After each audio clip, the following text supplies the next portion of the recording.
You listen to your Wednesday Morning Monarchy. 311, you guys, like that terrible band. And it is the second Wednesday of the month. And hey, the chat said regenerative, so you know what that means. It's time for your exclusive monthly Mounsey Minute. And I will always include links to all the previous posts, your Mounsey Minute posts on Media Monarchy. And we, of course, link to his recipesforreciprocity.com. And it's going to get sweet. With the sugar maple, alchemist, nurturer, and matriarch of the northern woodlands, exploring the many gifts offered by sugar maple in the context of food forest design. Mounsey Minute, episode 27, Land of the Maple Tree. This is Gavin Mounsey for Media Monarchy, and this is the Mounsey Minute. This month, I'm going to be talking about the sugar maple. Up here in the northeastern woodlands, at this time of year, we're often tapping our maple trees so we can get access to that nutritious sap and make it into a range of different products. So this month, I'm going to be talking about some lesser-known facts of the maple tree and some of the recipes that you can make using maple sap and syrup. When most people, both here and elsewhere, think of maple syrup and the maple leaf, they think of it as something distinctly Canadian. But that's another example where a little bit of cultural hijacking has happened, because long before there was ever a thing called Canada, there was a range of different peoples here in the northeastern woodlands that were using maple sap to make it into syrup and a range of other products. Both the Potawatomi people of where I call home and some of my wife's ancestors of the Mohawk Nation consider the maple tree to be the matriarch and leader of the northern woodlands. The maple tree is one of the first to wake up in springtime. The flowering and the flowing of sap is celebrated as the new year in some people's cultures here. And so it marks the beginning of the new year and the awakening of the forest. Now, while the sugar maple does grow in many different provinces and states, it's worth noting that there's over 100 different species of maples. And while sugar maple produces the highest sugar levels for making syrup in the sap, the other health benefits that I'm going to mention as far as the sap nutrition and minerals is also present in the sap of all the other maple species, which can also be tapped. So if you have a different type of maple where you live, you can definitely tap that one for having the sap for making things, and you can cook it down to make syrup. It just might take a lot more sap to make syrup than the sugar maple. And additionally, if you live really far up north where maples can't grow, birch can be tapped for that same purpose. And there's a range of other trees you can also tap, such as different walnut species, hickory, as well as sycamore. Now, those require, like I said, a lot more sap to make syrup, but it is very nutritious and has a distinct flavor of its own. Maple sap, fresh out of the tree, also known as maple water or sweet water, is very nutritious. It has over 67 different phenolic compounds, minerals, including calcium, potassium, zinc, manganese, amino acids, different things that help with reproductive health, vitamins such as niacin, thiamine, riboflavin, organic acids, and unique compounds when it's cooked down like cubecol. Now, both the fresh sap and when cooked down into syrup or sugar has the following medicinal actions and benefits: antioxidants, anti-inflammatory, anti-diabetic, anti-Alzheimer activity, hepatoprotective, anti-aging, neuroprotective, anti-mutagenic, which means it has radioprotective benefits for protecting against 5G and other forms of radiation, reproductive health enhancing properties, and anti-cancer, anti-proliferative activities. And it's worth noting that while chugging a bunch of maple syrup is going to give too much sugar for the benefits to be beneficial, you can drink a lot of the sap, and it has a very low sugar content, and you're going to also receive a deep hydration from that because it has that structured water, otherwise known as fourth phase water, so it really hydrates down to the cellular level when you're drinking the sap. Okay, so for using maple sap or maple water in the kitchen, it's amazing when you use it to make soup broths, especially if it's a spicy soup. Like I use it for making like Thai, Indian, or Mayan style soups, or maybe like a butternut squash with some hot peppers, because the sweetness balances out with the heat and it adds that nice, rich nutrition to it. And then you could also use the water in fermented things, like you could make kvass, or you could make kombucha, which is going to maintain all those amazing health benefits I'd mentioned and add the probiotics into the mix. Or you could ferment it and make some wine or mead. And then if you were really motivated, you could distill that down and you would have maple shine, and then you could use that to make tinctures. So making your own maple syrup at home opens up a lot of potentials in that way. Some of my own recipes where I include maple syrup include the spiced carrot cake, the elderberry pie, and triple berry banana bread. Maple's also amazing when you mix it up with some local forage spices and herbs, like maybe some ramps and some cedar foliage or finely diced pine or spruce foliage, and then glaze it onto a salmon and roast it on a cedar plank. That works out really amazing. And then I include some other recipes in the post, like maple roasted carrots and the traditional cedar maple beans from Sean Sherman's Turtle Island book. and a range of other recipes there.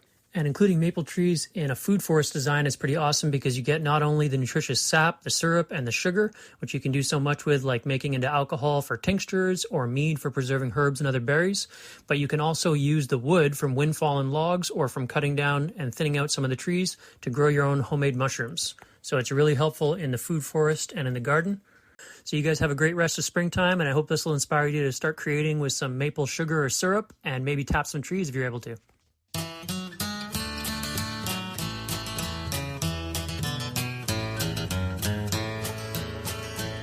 Where the Coeur de Bois met the Iroquois, the Micmac and the Cree, the trapper and the woodsman came and left this legacy. To roam the woods, to fish and hunt, and always to be free, and to stand up for our culture in the land of the maple tree. On our snowshoe webs we often tread our true north wonderland, so far away from the city life where folks don't understand the beauty and tranquility that's here on every hand. And you'll find no better place on earth than living in this land.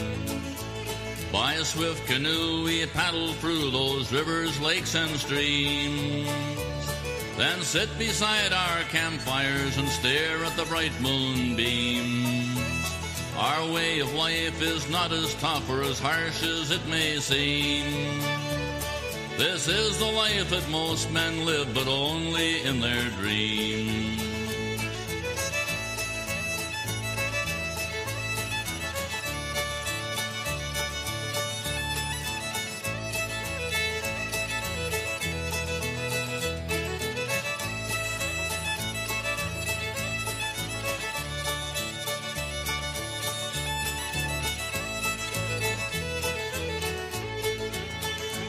In our Mackinaws we stand in awe of the beautiful sights we see.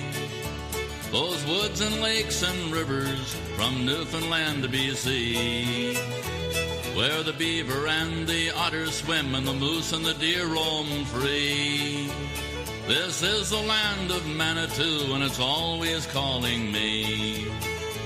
Where softer men have never been, we portage with our gear.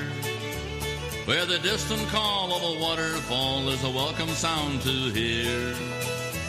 Where the salmon hide by the riverside, we'll camp for another day. And tonight we'll dream of that other stream in the distant Milky Way. Where the Coeur de Bois met the Iroquois, the Blackfoot and the Cree, the trapper and the woodsman came and left this legacy.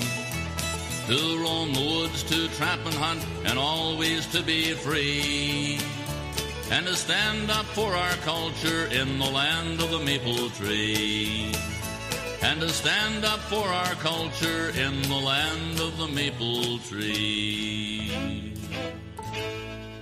Boo! Any culture that's not mine is racist. Land of the maple tree. Stompin' Tom Connors on Media Monarchy. Charles Thomas Stompin' Tom Connors, born February 9, 1936, passed March 6, 2013. Canadian country and folk singer-songwriter focusing his career exclusively on his native Canada, credited with writing more than 300 songs, released 4 dozen albums. With total sales of nearly 4 million copies, Stompin' Tom Connors songs have become part of the Canadian cultural landscape. Among his best-known songs are Sudbury Saturday Night, Bud the Spud, and the Hockey Song, played at various games throughout the NHL, including at every Toronto Maple Leafs home game. Remember, the NHL is American. I'm going to win Monarchy hockey this year, mofos. In 2018, the Hockey Song was inducted into the Canadian Songwriters Hall of Fame in a ceremony at a Leafs game. The Mackinac Peaches, Jerry. Now, Gavin didn't get into it in the segment, but there is a historical connection between the abolitionists of the 17 and 1800s in the USA and maple sugar as well. Remember, there is always a separate MP3 download link for your Mounsey Minutes so you can share them without all my fucking language. And you know what else you want to share? Exclusive original cover art for every Morning Monarchy episode by our good buddy Hybrid Gavin Mounsey's The Land of the Maple Tree. I love how it looks like a cassette insert, a J card, they're actually called. And give my man some love. Sillylines.art, because that's how we get exclusive art. Every morning, hand-drawn by Hybrid. Give my man some ducats. And he says last night, I like drawing them, but it means I'm up super late. That is an original hand drawing as your Monarchy cover. Exclusive Mounsey Minutes, exclusive cover art. We got it all on Monarchy. Enjoy the rest of spring. It's not even spring yet.